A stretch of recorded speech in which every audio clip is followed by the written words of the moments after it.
Hi, it's Grandpa from Grammy and Grandpa Read, and today's book is a Cat in the Hat book. This one's called If I Were St. Nick, A Christmas Story.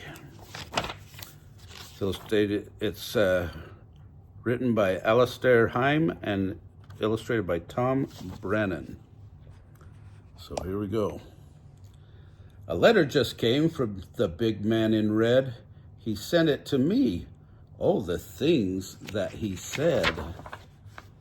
He wrote me to say that he wanted to know if I would take charge of the whole North Pole show, if ever he needed a break or a pause to rest or relax, or perhaps just be Claus.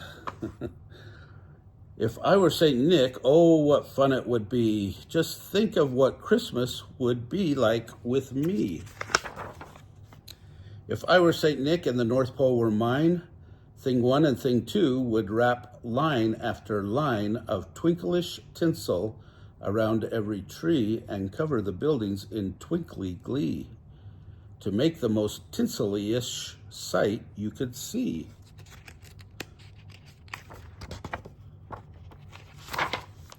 If I were St. Nick, I would make a new list, not naughty or nice, no, a list with a twist. My list with a twist would be made up of names of the boys and the girls who like mess-making games. Do you think your name should be on my list? I always check twice so that no one is missed. If I were St. Nick, he would read all your letters. We would read all your letters before we change into our toy-making sweaters. The letters you send help my elves do their best to make all the toys that your letters request. A toy-making sweater has tricks up its sleeves and gizmos and gadgets you would not believe to make all the presents that you will receive when I bring them by to your house Christmas Eve. If I were St. Nick, we would use giant cranes to haul all these tall candy canes. The candy canes would lift them the cane cranes would lift them and haul up them all, which helps when your stockings are 4 stories tall. If I were St. Nick and we would wrap every present in caroling paper that sounds oh so pleasant, just give every box a big shake, shake, shake, shake. The more that you shake, the more music they make. If I were St. Nick and I would count down from 10, then skip right to 4, then to 0, and then my sleigh would go whoosh as I fly on oh so high and do loop-the-loops through the wintry sky. If I were St. Nick, I would cover your roof with snow. I would blow from my soundproofing snoof.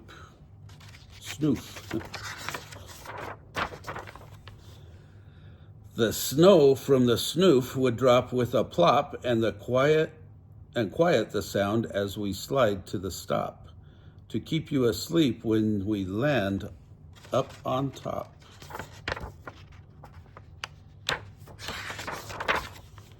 If I were St. Nick, I would tiptoe around and walk extra softly to not make a sound and check to be sure that you were snug in your bed, then bid you good night with a pat on your head. If I were St. Nick, I would wear a new suit with plenty of pockets and pouches to boot to store all the snacks and the goodies you make and cookies for Santa that all of you bake. If I were St. Nick, I would stand by your tree. Thing 1 and thing 2 would be right there with me to pile your presents on tables and chairs and stack them on shelves and in pairs on the stairs. The gifts I would give would be fun as can be, so if you get socks, they did not come from me. Then high in the sky at the end of the night, I would say to you all as I drove out of sight, Your presents are waiting. My work here is done. Merry Christmas to all, and to all some good fun. And when I was through, I would kick up my feet and sit in the tub with a big cake to eat and think of the smiles and jolly good cheer that we got to bring to your Christmas this year. If I were St. Nick, it would be oh so good if he were to need me.